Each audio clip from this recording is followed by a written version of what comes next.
Hello students, आप सभी का स्वागत है साची ट्यूशन की एक नई वीडियो में। आज की वीडियो में हम biotechnology principle and process chapter पढ़ेंगे, क्योंकि मेजॉरिटी ऑफ स्टूडेंट्स ने इस चैप्टर के लिए वोट करा था। तो इस चैप्टर के आज हम इंपॉर्टेंट क्वेश्चन देखेंगे।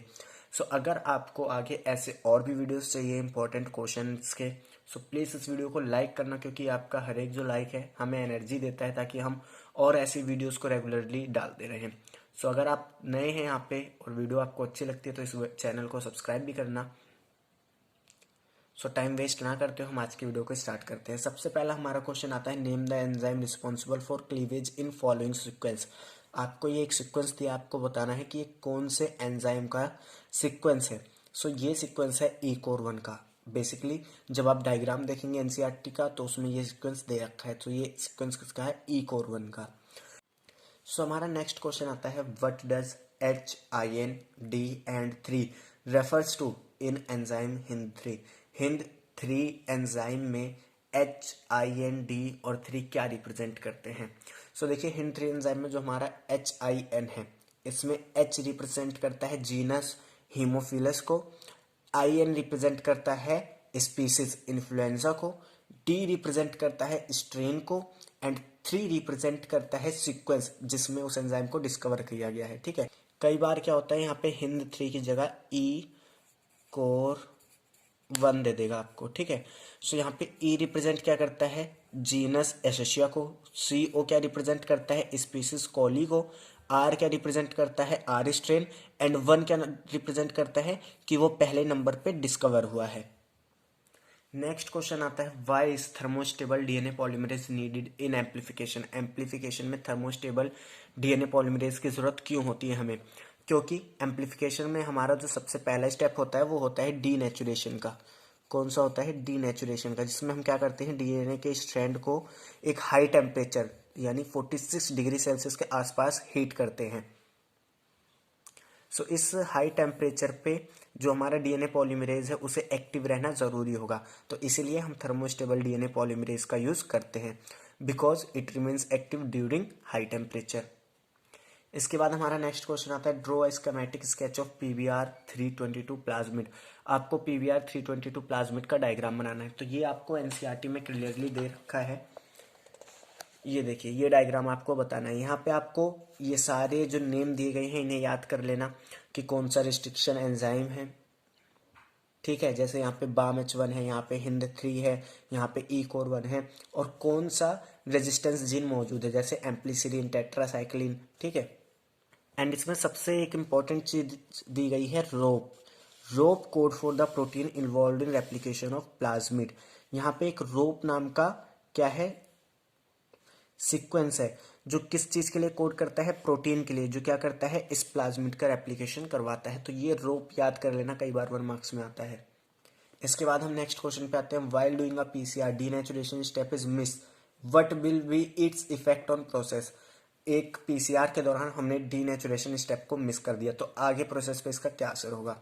इफ डीनेचुरेशन इज मिस, अगर डीनेचुरेशन मिस होता है तो डीएनए के जो दोनों स्ट्रैंड है वो एक दूसरे से सेपरेट नहीं होंगे। क्यों? क्योंकि उनका हाइड्रोजन बॉन्ड नहीं टूटेगा। And primer will not be able to join. अब जब दोनों स्ट्रैंड अलग अलग नहीं हुए तो उनमें से कोई भी टेम्पलेट स्ट्रैंड की तरह एक्ट नहीं करेगा, तो वहां से पे कोई प्राइमर आके अटैच नहीं होगा, जिसकी वजह से कोई भी एम्प्लीफिकेशन आगे नहीं होगा। नेक्स्ट क्वेश्चन हमारा आता है, what modification is done on the Ti plasmid of Agrobacterium tumefaciens to convert it into a cloning vector. Agrobacterium tumefaciens के टीआई प्लाज्मिड में हमने क्या चेंजेस करे कि वो क्लोनिंग वेक्टर में कन्वर्ट हो गया? सो देखिए, जैसे आपको पता होगा कि जो टीआई प्लाज्मिड होता है उसके अंदर एक हमारा डीएनए होता है टीडीएनए, जो क्या करता है? किसी भी प्लांट सेल में ट्यूमर कॉज करता है। लेकिन हम क्या करते हैं, उसके टीआई प्लाज्मिड में जो टीडीएनए होता है उसे कट करके बाहर निकाल देते हैं, और वहां पे अपना जो भी हमारा डिजायर डीएनए है उसे अटैच कर देते हैं। और वो एंड एग्रोबैक्टीरियम क्या करता है? उसे प्लांट की सेल्स में इंट्रोड्यूस कर देता है, तो वो हमारे लिए एज अ वेक्टर काम करता है। TI plasmid in agrobacterium has ability to induce tumor in plants. Tumor including TI plasmid have been modified into vector which is not pathogenic to plant. जिससे क्या होता है? वो प्लांट को कोई भी पैथोजन मीन्स उस पर कोई भी बुरा असर नहीं डालता। ठीक है, उसमें कोई डिजीज कॉज नहीं करता, बस क्या करता है? वहां पे हमारे लिए एज अ वेक्टर काम करता है। नेक्स्ट हमारा क्वेश्चन आता है, what essential feature must be present in cloning vector. Cloning vector में कौन से जरूरी फीचर्स होने चाहिए यानी विशेषताएं होनी चाहिए। तो ये इंपॉर्टेंट क्वेश्चन है, बहुत बार ये रिपीट होता है, ठीक है, तो इसे अच्छे से करना। पहला, लार्ज नंबर ऑफ ओरी हो। ओरी का मतलब क्या होता है, ओरिजिन ऑफ रेप्लिकेशन। तो हम ऐसे वेक्टर को प्रिफर करेंगे जिसका ओरिजिन ऑफ रेप्लिकेशन का नंबर ज्यादा हो। नेक्स्ट आता है, show easily selection of recombinant from non recombinant. जो क्या करे, रिकॉम्बिनेंट को सिलेक्ट करने में आसानी से हमें मदद करे। जैसे उसके पास क्या हो, 2 या 3 से ज़्यादा सिलेक्टेबल मार्कर हो, जैसे हमारा एम्पिसिलिन रेजिस्टेंस जीन हो गया, ठीक है, ऐसे हमारे सिलेक्टेबल मार्कर उसके पास प्रेजेंट हो। Have at least one unique restriction endonuclease recognition site.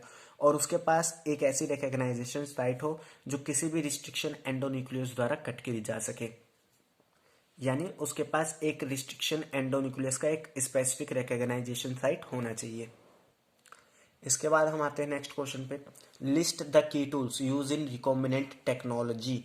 आपको की टूल्स बताने जिन्हें रिकॉम्बिनेंट डीएनए की टेक्नोलॉजी में हेल्प कर जाता है। तो इसमें हमारा सबसे पहला आता है रिस्ट्रिक्शन एंजाइम, ठीक है, क्योंकि वही क्या करता है, डीएनए के स्टैंडर्ड्स को कट करता है। नेक्स्ट आते हैं हमारे क्लोनिंग वेक्टर, जिन्हें हम व्हीकल डीएनए भी कहते हैं। थर्ड हमारा आता है कॉम्पिटेंट होस्ट, जिसमें हम क्या करते हैं, हमारे आरडीएनए को ट्रांसफर करते हैं, ठीक है, ताकि वो और नंबर ऑफ कॉपीज बनाए। नेक्स्ट हमारा आता है question, how is amplification of gene sample of interest carried out using polymerase chain reaction. Means जो जीन हमारे यूज का है उसका एम्प्लीफिकेशन हम किस तरीके से करते हैं। एम्प्लीफिकेशन का मतलब होता है लार्ज नंबर ऑफ कॉपीज को बनाना। तो उसको बताना है कि पीसीआर का यूज करके हम कैसे जीन की लार्ज नंबर ऑफ कॉपीज को बनाते हैं। आपको बेसिकली यहाँ क्या करना है, पीसीआर बताना है, पीसीआर का मैकेनिज्म। तो पीसीआर में कुछ स्टेप्स होते हैं, जैसे डीनेचुरेशन, एनिलिंग एंड एक्सटेंशन। तो डीनेचुरेशन में क्या होता है, target DNA is heated to a high temperature result in separation of 2 strand. जो टारगेट डीएनए है या जो हमारा डिजायर्ड डीएनए है उसे हम हाई टेम्परेचर पे हीट करते हैं, जिसकी वजह से उसके बीच में, दोनों के बीच में जो हाइड्रोजन बॉन्ड होता है वो टूट जाता है और दोनों स्ट्रैंड अलग अलग हो जाते हैं। इसके बाद नेक्स्ट स्टेप आता है हमारा एनिलिंग। एनिल में क्या होता है, प्राइमर्स का एडिशन होता है। प्राइमर्स हमारे क्या होते हैं, छोटे छोटे केमिकली सिंथेसाइज्ड न्यूक्लियोटाइड्स होते हैं, ठीक है, उनका एडिशन होता है। नेक्स्ट हमारा स्टेप आता है एक्सटेंशन का। एक्सटेंशन स्टेप में क्या होता है, जो भी हमारे एनटीपीज हैं यानी न्यूक्लियोसाइड ट्राइफॉस्फेट हैं, वो Mg2+ और टार्क डीएनए पॉलीमरेज की प्रेजेंस में क्या होते हैं, अटैच होते हुए चले जाते हैं आरएनए प्राइमर से, जिससे हमें क्या होता है, large number of DNA copies हमारी बनती चली जाती हैं जैसे जैसे हम इन स्टेप्स को रिपीट करते जाते हैं। इसके बाद हमारा नेक्स्ट क्वेश्चन आता है और ये भी काफी इंपॉर्टेंट है और ये नीट में भी कई बार पूछा जाता है। Name the source of DNA polymerase used in PCR technique, mention why it is use. आपको बताना है पीसीआर टेक्निक में हम जिस डीएनए पॉलीमरेज एंजाइम का यूज करते हैं उसे कहाँ से निकाला जाता है, उसका सोर्स क्या है। Torque DNA polymerase is isolated from Thermus aquaticus. जो हमारा सोर्स है डीएनए पॉलीमरेज का जिसे हम पीसीआर में यूज करते हैं, कहाँ से मिलता है वो हमें, थर्मस एक्वेटिकस से। अब इसे हम यूज क्यों करते हैं, because it remains active at high temperature, क्योंकि ये थर्मोस्टेबल होता है और हाई टेम्परेचर पे एक्टिव रहता है। नेक्स्ट हमारा क्वेश्चन आता है, write down the difference in mode of action of exonuclease and endonuclease. आपको रिस्ट्रिक्शन एक्सोन्यूक्लियस और रिस्ट्रिक्शन एंडोन्यूक्लियस में डिफरेंस बताना है।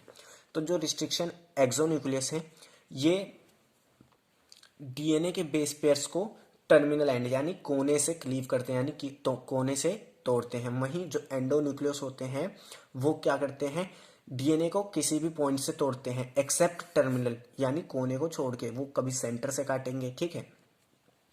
उसके बाद एक्सोन्यूक्लियस जो है वो सिंगल स्ट्रैंड पे ही एक्ट करता है, लेकिन जो एंडोन्यूक्लियस है वो सिंगल स्ट्रैंड को भी काट सकता है और दोनों स्ट्रैंड को भी काट सकता है, बट एक्सोन्यूक्लियस सिर्फ क्या करेगा, एक ही स्ट्रैंड को काटेगा। ये इसके डिफरेंसेस हैं। एंड और डिफरेंस आप लिखना चाहें तो एंडोन्यूक्लियस हमेशा रिकॉग्नाइजेशन साइट पे कट करता है, रिस्ट्रिक्शन एक्सोन्यूक्लियस की कोई भी रिकॉग्नाइजेशन साइट नहीं होती है। इसके बाद देखिए नेक्स्ट क्वेश्चन हमारा आता है, write any 4 ways use to introduce a desired DNA segment into bacterial cell in recombinant technology. आपको कोई 4 तरीके बताने हैं जिससे हम किसी भी डिजायर्ड डीएनए के सेगमेंट को बैक्टीरियल सेल में इंट्रोड्यूस कर सकें। यहाँ पे देखिए, यहाँ पे आपको एक्सप्लेन नहीं करना, लेकिन मैंने एक्सप्लेन भी कर दिया कि अगर आपको इंडिविजुअली कभी पूछता है पेपर में तो आप उसे बता सकें। तो चार हमारे कौन कौन से तरीके हैं। एक माइक्रो इंजेक्शन, इसमें क्या होता है, फॉरेन डीएनए को क्या करा जाता है, डायरेक्टली इंजेक्ट करा जाता है एनिमल सेल या फिर प्लांट सेल के न्यूक्लियस में माइक्रो नीडल्स का यूज करके। नेक्स्ट हमारा आता है बायोलिस्टिक मेथड या फिर इसे बायोलिस्टिक गन मेथड भी कहते हैं। Involves bombardment of cell with high velocity micro projectile coated with DNA. इसमें हम क्या करते हैं, जो भी हमारा डिजायर डीएनए है उसे किसी भी मेटल पे, जैसे हमारा गोल्ड हो गया, उनके छोटे छोटे पार्टिकल्स पे उसे कोट करते हैं और काफी हाई वेलोसिटी से जिस सेल में हमें उसे इंट्रोड्यूस करना है उस सेल पे बॉम्बार्ड करते हैं, यानी बारिश करते हैं। नेक्स्ट हमारा आता है डिजार्म्ड पैथोजन, जैसे हमने अभी पढ़ा था ट्यूमर इंड्यूसिंग वाला केस, जिसमें हम क्या करते हैं, जो हमारा एग्रोबैक्टीरियम होता है वो क्या करता है, टीआई प्लांट में ट्यूमर को कॉज करता है, बट उस डीएनए को हटा के हम अपना इंटरेस्ट का डीएनए लगा देते हैं, तो उससे क्या होता है, वो हमारा वेक्टर की तरह काम करता है। In this method a pathogen when allowed to infect cell transfer r DNA into host. इस मेथड में जब हम किसी भी पैथोजन को अलाउ करते हैं इन्फेक्शन के लिए, तो वो हमारे आर डीएनए को ट्रांसफर कर देता है। जैसे अगर मैं एक और एग्जांपल बताऊं, तो हम कुछ बैक्टीरियो फेज का यूज करते हैं आरडीएनए को ट्रांसफर करने के लिए बैक्टीरियल सेल में, ठीक है। बैक्टीरियो फेज क्या करते हैं, बैक्टीरियाज में इन्फेक्शन कॉज करते हैं, बट वो एनसीईआरटी में नहीं दे रखा, इसलिए वो स्कोप से बाहर है। अब हम बात करते हैं हीट शॉक मेथड, सबसे ज्यादा यूज से करा जाता है। Bacterial cell make up to take DNA by treating them with a specific concentration of divalent cation such as calcium. इसमें सबसे पहले क्या करा जाता है, जो बैक्टीरियल सेल है उसे कैल्शियम के साथ ट्रीट करा जाता है ताकि जो उसकी परमेबिलिटी है या जो डीएनए के एंटर करने की एफिशिएंसी है वो इंक्रीज हो। इसके बाद हम क्या करते हैं, जो भी हमारी बैक्टीरियल सेल है जिसमें हमें उसे ट्रांसफर करना है उसे और आरडीएनए को हम पहले आइस पे रखते हैं, उसके बाद उसे हीट करते हैं 42 डिग्री सेल्सियस पे और फिर उसे दोबारा क्या करते हैं, आइस पे रखते हैं। सो इस चीज को हम कहते हैं हीट शॉक मेथड। इससे क्या होता है, जो बैक्टीरियल सेल है वो आरडीएनए को अपने अंदर ले लेता है, यानी रिसीव कर लेता है। आई होप ये वीडियो आपको अच्छी लगी होगी, एंड अच्छी लगी तो प्लीज़ इस वीडियो को एक लाइक देना, अपने दोस्तों के साथ शेयर करना, और अगर आप नए हैं हमारे चैनल पे तो प्लीज़ हमारे चैनल को सब्सक्राइब करना है ऐसी और वीडियोस के लिए। तो मिलते हैं नेक्स्ट वीडियो में, तब तक के लिए थैंक्स फॉर वॉचिंग।